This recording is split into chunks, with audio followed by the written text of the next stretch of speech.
Anda pernah bermaksiat, Anda pernah berbuat salah. Kita manusia yang tidak luput dari dosa. Tapi saya ingin berikan tawaran dari Al-Quranul Karim. Quran surah keempat An-Nisa ayat 100, posisi paling kiri sebelah bawah. Pernah ada orang berbuat maksiat yang tak terlukiskan. Ada seorang yang pernah bunuh orang. Bunuhnya bukan 1, 2, 100 orang. Tak terlukiskan bilangannya. Kriminalitas tidak perlu diukur karena Anda akan lelah menghitungnya. Ketika Allah berkenan memberikan hidayah kepadanya, Masya Allah. Dan hidayah selalu terbuka pada siapapun sepanjang ia mau mengambilnya sebelum nyawa sampai di kerongkongannya. Tiba-tiba datang ia pada seorang alim dan berkata, saya ingin berubah. Alim ini kemudian menyampaikan pada orang dimaksud, Anda bukan berarti tidak bisa menjadi orang baik. Hanya Anda tinggal di lingkungan yang tidak mendukung Anda jadi baik. Keluarlah dulu dari tempat itu. Pergilah ke majlis ilmu si fulan, tempatnya ada di sana. Datang ke sana, belajarlah, dan Allah akan bimbing Anda berubah dari keburukan menjadi orang yang terbaik. Didengarlah nasihat alim ini.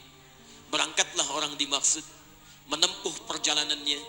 Tiba-tiba Masya Allah, belum sampai ke tujuan, di pertengahan jalan, konon disebutkan lebih sejengkal, tiba-tiba maut datang menjemputnya. Thumma yudrikul maut. Apa yang terjadi? Langkahnya dihitung sebagai ibadah. Dalam terapnya dia beristighfar, tobat kepada Allah subhanahu wa ta'ala.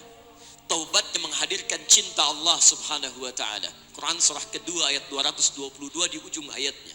Innallaha yuhibbut tawwabin. Allah mencintai orang-orang taubat.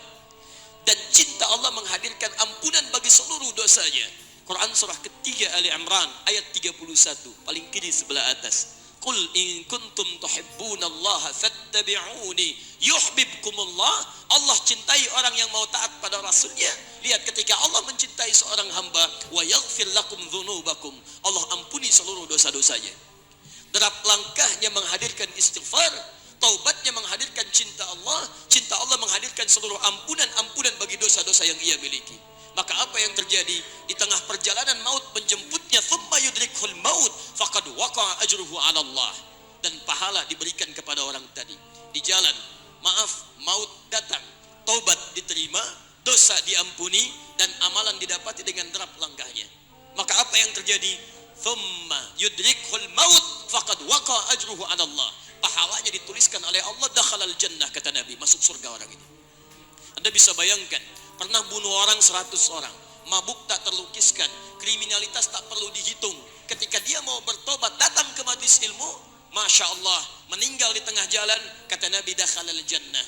Bertobat diampuni dosanya, derap langkahnya ada pahalanya, dakhalal jannah.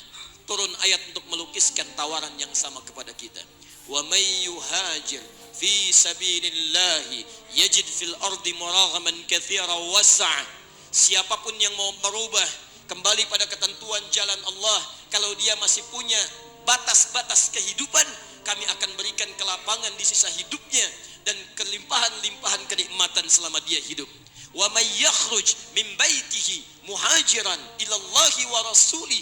Namun bila ada di antara mereka baru ingin berhijrah, ingin berubah jadi lebih baik dalam pandangan Allah dan Rasulnya, tiba-tiba thumma yudrikul maut, baru keluar dari tempat dia tinggal, belum sampai ke tempat dia belajar, datang maut menjemputnya.